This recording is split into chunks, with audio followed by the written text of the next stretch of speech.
इस डिजिटल दुनिया में कोई दूर का अजनबी हमारा जाना पहचाना और दिल के बेहद करीब हो जाता है। मिलने की कोई सूरत नहीं बन रही हो तो क्या हथेली भर के इस यंत्र में सारी दुनिया कैद हो जाती है। रंग बिरंगी बातें और हसीन ख्वाब यहीं जन्म लेते हैं, लेकिन कभी कभी इतना अजीब हो जाता है कि कुछ भी समझ नहीं आता।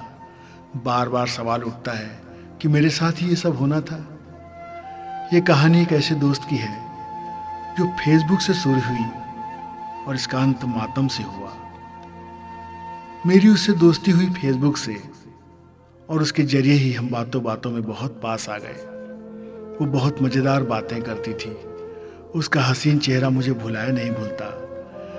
लेकिन कुछ ऐसा हुआ कि जब हकीकत सामने आई तब मुझे बेहद तकलीफ हुई। लेकिन इसमें उसका कोई दोष नहीं था। ये समय था जो हमारे सामने खड़ा था कठोर सच्चाई के साथ। मेरी कहानी कुछ इस तरह शुरू हुई। एक शाम मैं अपना फेसबुक देख रहा था। फ्रेंड रिक्वेस्ट थी एक लड़की की जिसका नाम था हरजीत। मैंने उसे कंफर्म कर दिया। उसकी तस्वीर बहुत अच्छी थी। उसे देखकर पहली बार मैंने उसकी तारीफ कर दी। बातचीत हाय हेलो से शुरू हुई और व्यक्तिगत बातों पर हम आ गए। ये सिलसिला बढ़ता गया और मैं उससे मिलने को बेताब हो गया। दिन रात मुझे उसका ख्याल आने लगा। कुछ दिनों के बाद मैं उसके शहर में था और हम एक मॉल में पॉपकॉर्न खाते फिल्म देख रहे थे। अंधेरे में मेरे हाथों में उसका हाथ था। कभी मैं उसकी हथेली को अपने हाथों में ले लेता, उसकी उंगलियों को सहलाता। हम दोनों प्यार के नशे में इस कदर डूब गए थे कि फिल्म का कोई सीन याद नहीं रहा। मैं 2 दिन वहाँ रुका रहा। इस शहर की हसीन वादियों में हमारा वक्त बहुत बेहतरीन गुजरा। हमने बहुत सा वक्त साथ साथ बिताया और आगे हमेशा हमेशा के लिए साथ रहने का वादा कर मैं लौट आया। हमारे रिश्ते की जानकारी सिर्फ हम दोनों को थी और हमारा राजदार था हमारा फेसबुक और व्हाट्सएप अकाउंट। वहाँ से आने के बाद मैं उसकी यादों में, उसकी बातों में, उसकी हंसी में खोया रहता। मुझे उसकी हंसी बहुत अच्छी लगती। मैं उसकी मधुर आवाज़ को अपने कानों में रिकॉर्ड करके रखना चाहता था। बहुत हसीन ख्यालों से भरा सुनहरा वक्त चल रहा था। लेकिन यहाँ सब अपने हिसाब से कभी नहीं चलता। एक दिन मैं उसके ख्यालों में डूबा। अपनी कार से लंबे सफ़र पर जा रहा था। हल्का धुंधलका छा रहा था।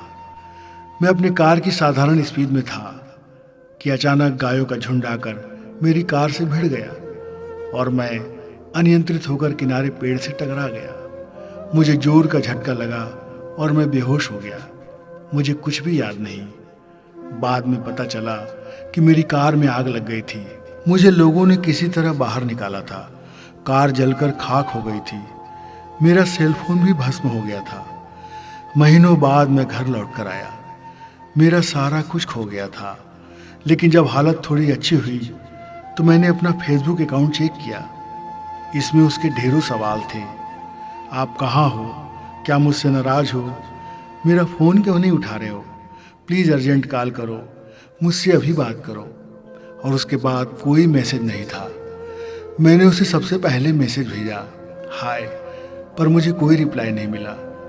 मैंने सोचा शायद वो मुझसे बेहद नाराज़ है। मैंने लिखा, मैं जानता हूँ कि तुम नाराज़ हो, लेकिन ये जानने की कोशिश नहीं करोगी कि मेरे साथ क्या हुआ? काफ़ी दिनों तक मुझे कोई जवाब नहीं मिला। मैं उदास हो गया कि अब दोस्ती खत्म। वो हसीन रिश्ता मेरी कार के साथ जलकर खाक हो गया।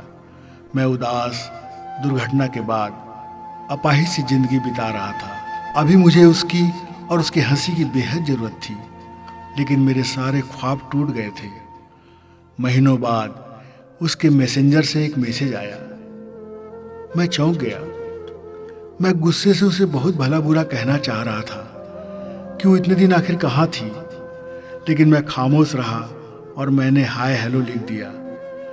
लेकिन कुछ दिनों के बाद फ़ोन की घंटी बजी और ये उसका ही फ़ोन था, लेकिन आवाज़ दूसरी थी।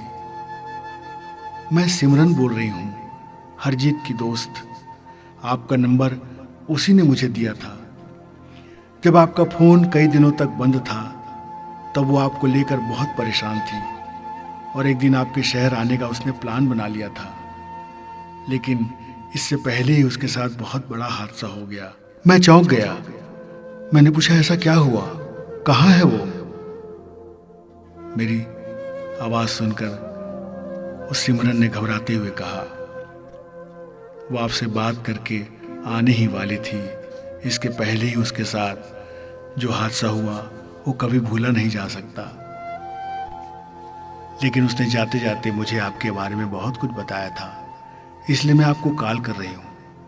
मैं अचंभित हो गया। कहाँ गई वो, क्या हुआ उसे?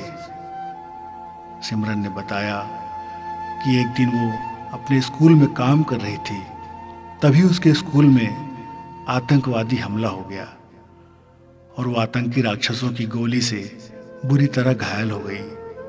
हॉस्पिटल में जिंदगी की जंग लड़ते लड़ते वो हार गई। उसने मुझसे कहा था कि ऐसा दिलदार और प्यार करने वाला बहुत खुशकिस्मत वालों को मिलता है।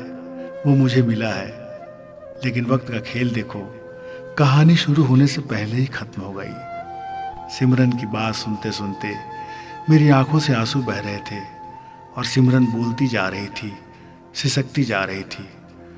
मैं आंसुओं के सैलाब में डूबा उसकी हंसी की आवाज़ सुन रहा था और अपने को डूबने से बचाना चाह रहा था। हरजीत चली गई थी, लेकिन मेरी अंधेरी और वीरान जिंदगी को सिमरन के हाथों में उम्मीद की लालटेन देकर मैं सिमरन की आवाज़ में उसे ढूंढ रहा था। सिमरन की हंसी में हरजीत की हंसी तलाश रहा था। अब मुझे हरजीत कभी नहीं मिलने वाली, ये बात सोच सोच कर मैं कांप उठता, सिहर उठता। वाकई हरजीत बहुत याद आती है, उसकी मीठी आवाज़ मैं कभी भूल नहीं सकता।